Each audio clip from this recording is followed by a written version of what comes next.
So hello, good day everyone. For today, I'm going to discuss and report to you about the binding mortar communication and core concept of TQM.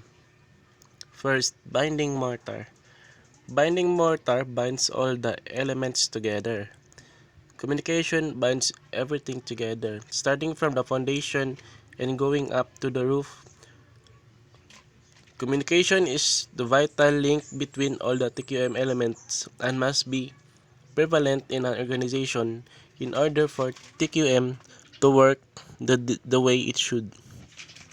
Communication binds employees and extracts the best out of them. Information needs to be passed on from the sender to the recipient in its desired form. Small misunderstandings in the beginning lead to major problems later on. Employees need to interact with each other to come up with problems existing in the system and find their solution as well. Three types of communication takes place between employees: downward communication, upward communication, sideways lateral communication. Downward communication. This is the dominant form of communication in an organization. Presentations and discussions are two types of this form of communication.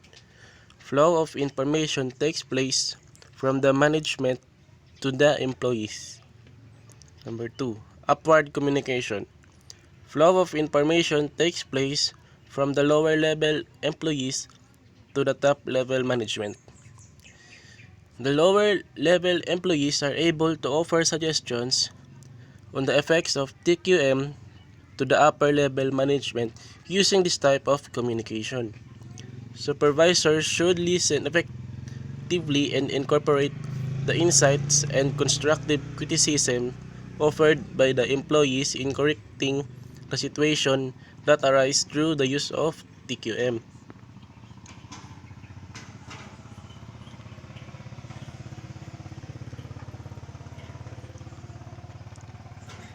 Sideways lateral communication. Communication also takes place between various departments.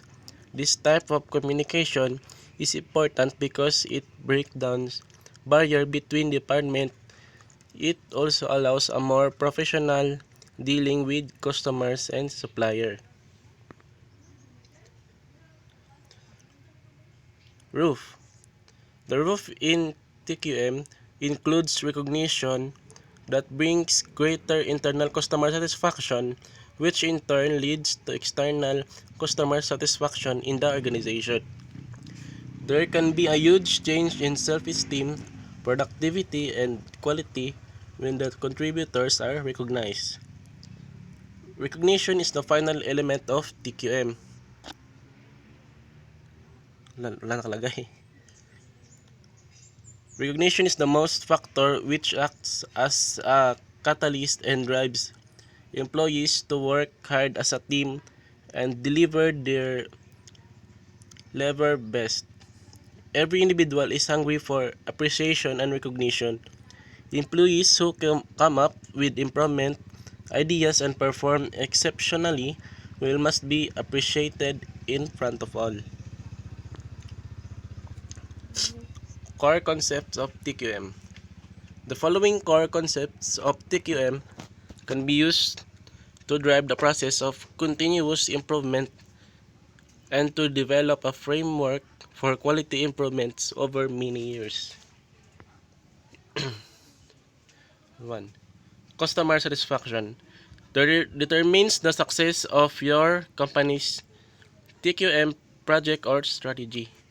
If customers are happy, your improvements worked.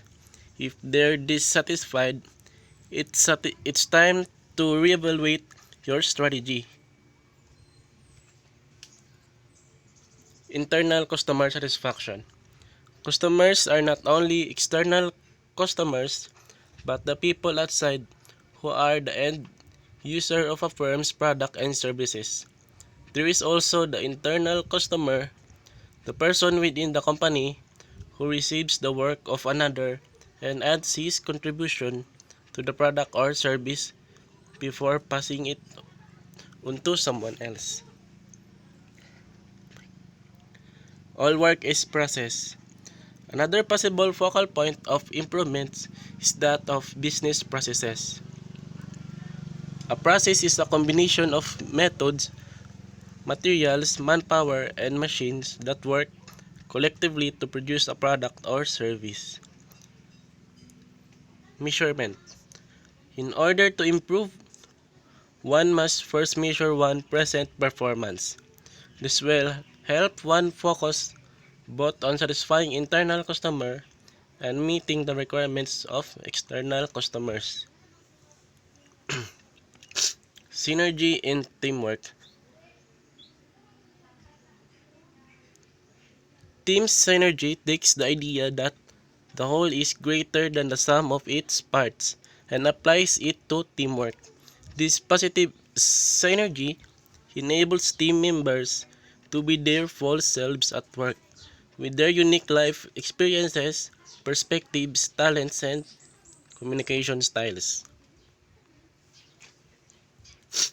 People make quality. Most of the quality problems within an organization are not usually within the control of an individual employee. The system often comes in the way of employees who are trying to do a good job.